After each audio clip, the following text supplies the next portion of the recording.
Marta. Sí, señor. Bueno, doctora María Esther, buenas tardes y gracias por atendernos. Me imagino que está ya al tanto, de hecho, acompañaron lo que fue el juicio al señor Miguel Cuevas y bueno, ¿qué podemos comentar respecto a lo que decidió este tribunal? Bueno, muy buenas tardes, Marta y Lucas, también a la audiencia, un placer estar en contacto con ustedes. Nosotros celebramos hoy como una victoria ciudadana que fue construyéndose poco a poco. Hay que hacer un poco de historia. En el año 2018 nosotros empezamos con los scratches a Miguel Cueva cuando de las noticias surgían de que él había dilapidado el dinero de la gobernación y que tenía una vida ostentosa. En ese momento él era presidente de la Cámara Baja, así que costó muchísimo primero canalizar una investigación, lograr la imputación. El fiscal Luis Piñanes siempre nos dijo de que él estaba haciendo la investigación y teníamos mucha esperanza también en su trabajo, a pesar de la precariedad con la que realmente trabajan los fiscales anticorrupción, en donde prácticamente no tienen absolutamente nada para investigar. Y por el otro lado tenemos, ¿verdad?, a las autoridades corruptas que le sobran plata robada del pueblo. Así es que Miguel Cuevas para nosotros fue realmente construyéndose día a día. Logramos la imputación, luego logramos, primero fue el desafuero, la imputación, la acusación, todas las chicanas que se fueron presentando, la integración del tribunal, etcétera. Así que ese largo recorrido, por fin hoy, llegó a la cúspide en el sentido de llegar en el escenario propio que es el debate, en donde los ciudadanos ejercemos ese derecho de conocer la verdad real de lo que pasó. Por eso nosotros tenemos un apego a los procesos penales, porque todos queremos que lleguen a juicio oral. Porque cuando llegan a juicio oral, incluso hasta para el procesado es una garantía, porque se transparenta. En este caso hemos conseguido, por ejemplo, la transmisión y la grabación del juicio oral de Miguel Cuevas. La gente puede acceder a ese material desde un celular. Así es que el trabajo integral que hizo la sociedad civil de Somos Anticorrupción Paraguay y la coordinadora, para mí que hoy nada más nos queda celebrar como una victoria ciudadana.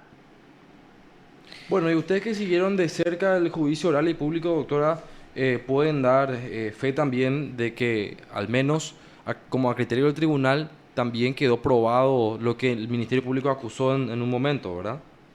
Así mismo es, efectivamente el Tribunal de Sentencia y en especial la presidenta dio todos los detalles de las inconsistencias entre lo que ingresó como, digamos, como salario o de repente como dieta, etcétera, y por el otro lado todo lo que salió de, digamos, esos ingresos, y encontró un faltante de tengo entendido que fue más de 1.900 millones.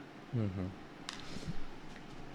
Bueno, van a dar seguimiento, como decía también hoy, doctora, al término de la última jornada del juicio.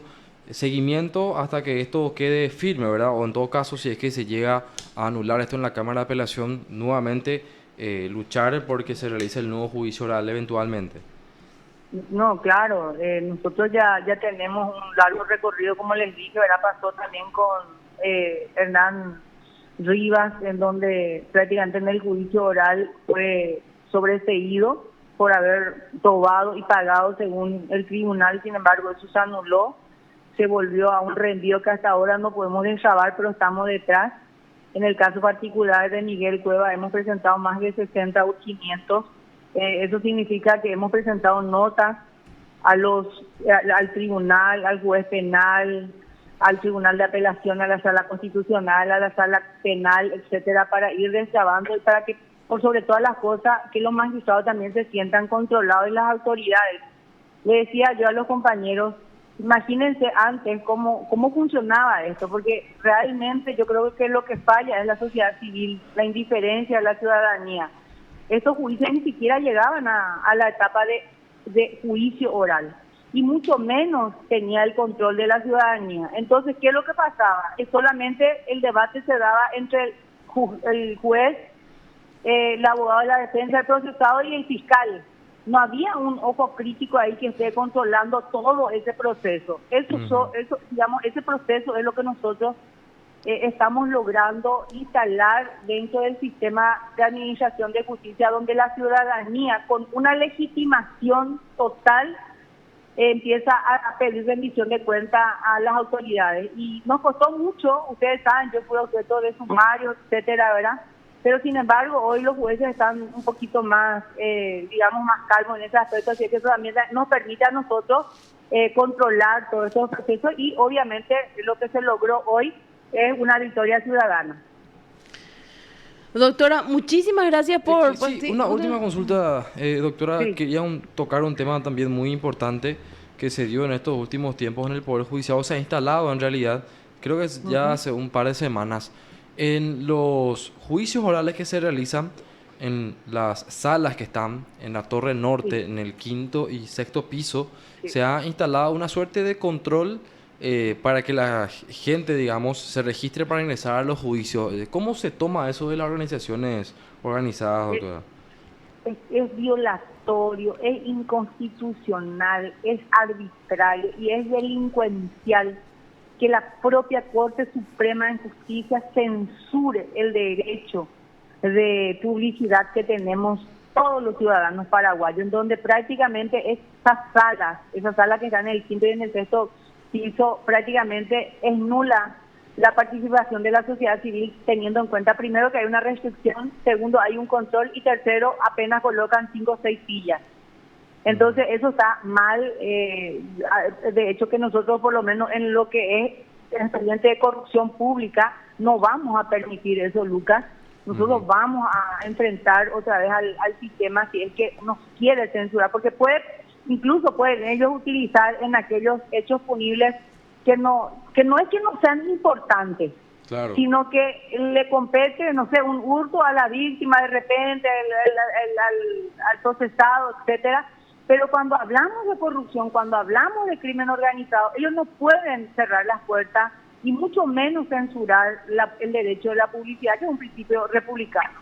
Entonces, nosotros vamos a pelear, de hecho, que eso ya lo pusimos también a algunos ministros, dijeron ellos que iban a revisar otra vez por aquello de que, bueno, la gente no se comporta. Para ellos, los ciudadanos no se comportan. Yo creo que realmente que logremos que la ciudadanía haga algo y se exprese, aunque sea para ellos violento, esa expresión tiene que haber, porque no hay justicia.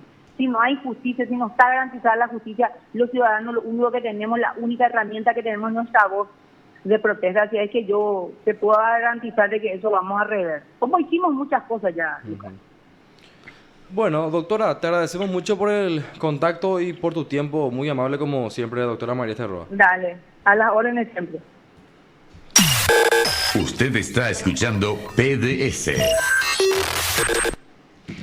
Escuchaban así la conversación ya en la parte final con la doctora María Esther Roa, que representa obviamente a movimientos ciudadanos que concretamente propiciaron incluso el inicio de investigaciones contra autoridades por la presunción de hechos de corrupción